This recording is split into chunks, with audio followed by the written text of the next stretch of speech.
Assalamualaikum murid-murid. InsyaAllah hari ini untuk subjek akidah, kita akan belajar tajuk sifat baqa'. Kita akan belajar tajuk apa kelas? Sifat baqa'. Jadi apa maksud sifat baqa' tu? Jom kita tengok. Baiklah, sekarang awak boleh lihat slide. Jom kita baca sama-sama apa yang dimaksudkan dengan baqa'. Awak tahu kan baqa' ni dalam sifat wajib ke, sifat mustahil ke, sifat harus bagi Allah?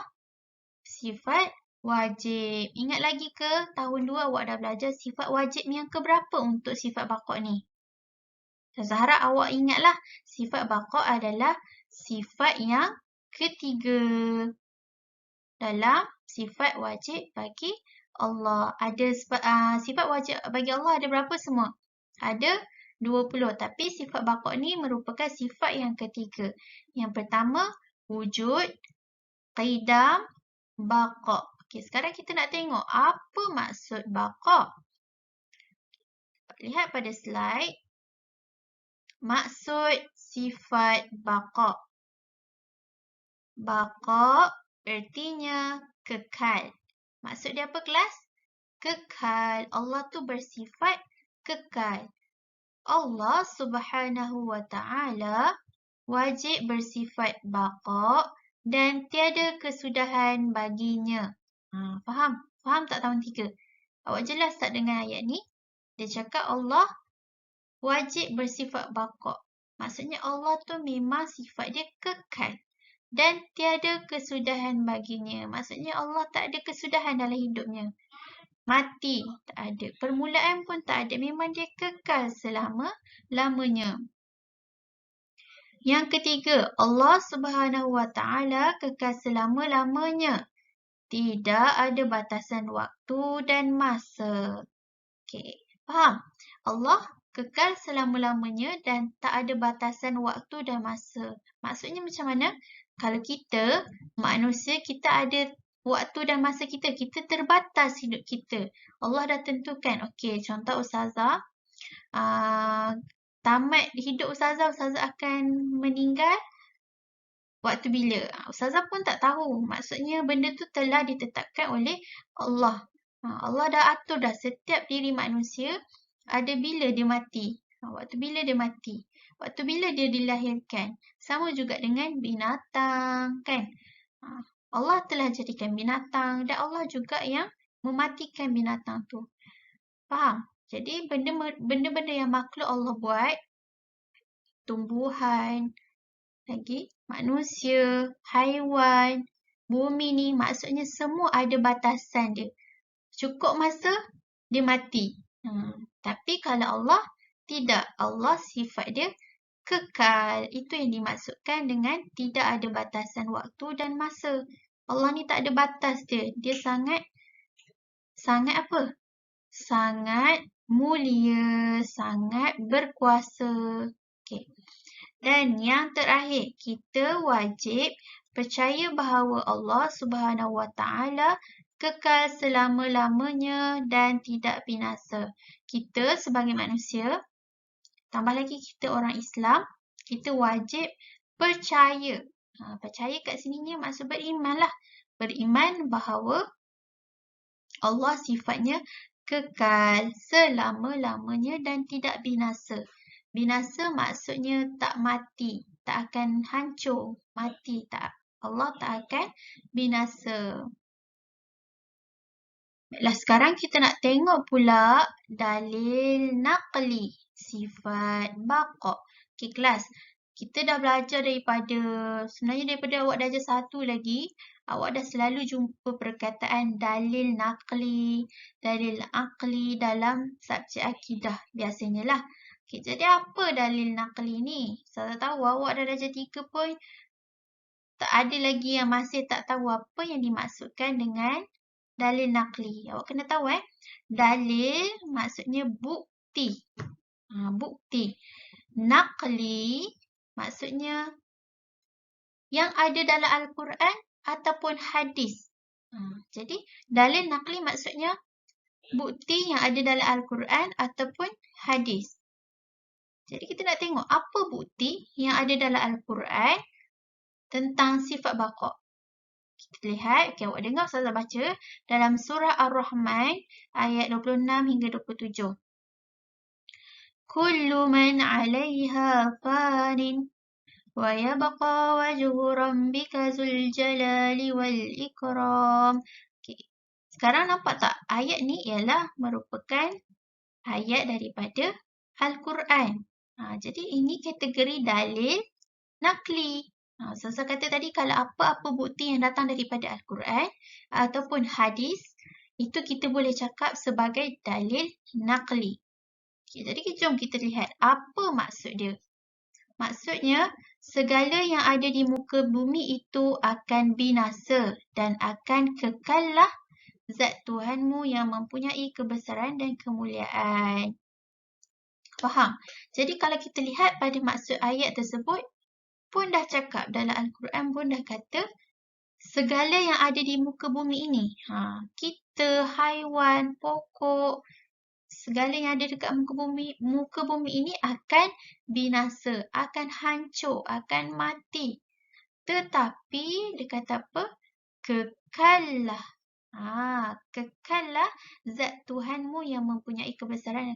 Dia dah cakap dah dalam Al-Quran. Allah sahaja yang akan kekal. Jadi kalau persoalan orang tanya, apa bukti yang Allah tu kekal? Apa bukti Allah tu sifat baqa? Awak boleh datangkan dengan surah ni. Awak cakap dalam surah Ar-Rahman dah cakap. Kullu man 'alaiha fani wa yabqa wajhu rabbika dzul jalali wal ikram. Dalam ayat Al-Quran dah kata Allah itu akan kekal sampai bila-bila. Faham? Sekarang awak dah faham ke belum apa yang dimaksudkan dengan dalil naqli? Itu ialah dalil nakli. Sekarang jom kita tengok pula apa dalil dalil aqli. Ni ialah dalil aqli. Kalau tadi dalil nakli, yang ni dalil aqli. Dalil aqli sifat baqa.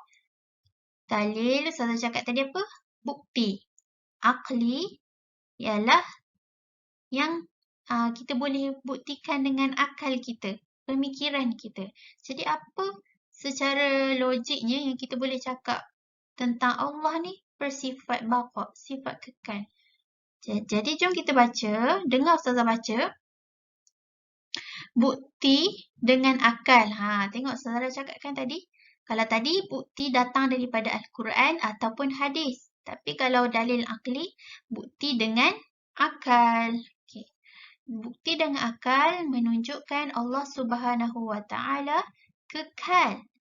Ialah jika ia tidak kekal, tentulah ia akan binasa. Kalau Allah tu tak kekal, maksudnya Allah tu akan mati.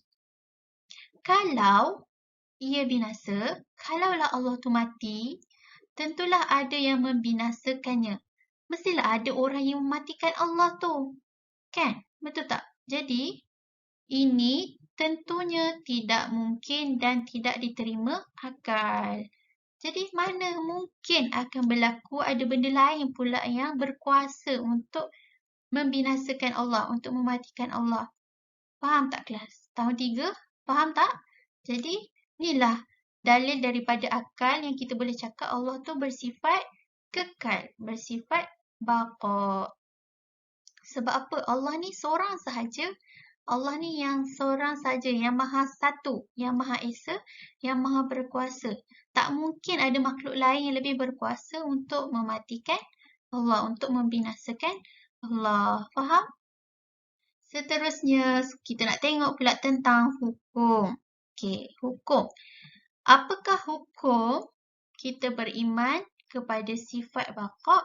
Hukum mempercayai sifat baqa adalah wajib. Wajib. Tidak percaya kepada sifat baqa adalah dosa besar. Kalau kita tak percaya Allah tu bersifat kekal, kita akan dapat dosa besar lagi. Dosa besar. Jadi kita sebagai orang Islam, kita wajib percaya yang Allah tu akan kekal selama-lamanya. Jadi itulah yang kita nak belajar pada hari ini. tentang sifat baqa, iaitu pertama, Ustazah terangkan tentang apa maksud sifat baqa. Apa maksud baqa? Tadi, kekal. Yang kedua, Ustazah terangkan apa dalil nakli, bukti yang ada dalam Al-Quran tentang Allah tu bersifat kekal. Dan yang ketiga, dalil akli. Dalil yang kita boleh datangkan daripada akal kita tentang Allah tu bersifat kekal. Logik ke kalau Allah tu, kalau betul lah Allah tu binasa, maksudnya ada orang lain yang mampu membinasakan Allah. Kalau kita fikir secara logik dan mengikut akal pemikiran kita sebagai manusia, yang kita percaya bahawa Allah tu maha berkuasa, logik tak? Tak logik. Tak akan berlaku benda tu. Mustahil. Itu ialah dalil akli. Dan yang keempat, Ustazah cakap tentang hukum. Apa hukum dia? Wajib. Kalau awak tak percaya, awak akan dapat dosa besar. Jadi itu sahaja. Untuk tahun 3, Ustazah nak awak buat nota. Sebab ni tajuk baru. Awak kena buat nota berkenaan pengertian. Kat mana nak salin, awak boleh tengok slide ni. Dalam video ni, awak boleh pause, berhentikan video dan awak salin soalan, minta maaf, salin pengertian tersebut. Kalau boleh, cuba membaca sekali, baca dan terus ingat dalam kepala. Salin nota berkenaan dalil nakli dan akli. Okey, untuk ayat Al-Quran tu, kalau awak macam ada yang tak nak tulis dengan tangan, awak nak print dan gunting ayat Al-Quran tu pun boleh. Tampal cantik-cantik dalam buku. Okey, dan yang akhir sekali, buat nota berkenaan hukum. Jadi itu sahaja. Sebarang pertanyaan, kalau tak faham boleh PM Ustazah. Assalamualaikum warahmatullahi wabarakatuh.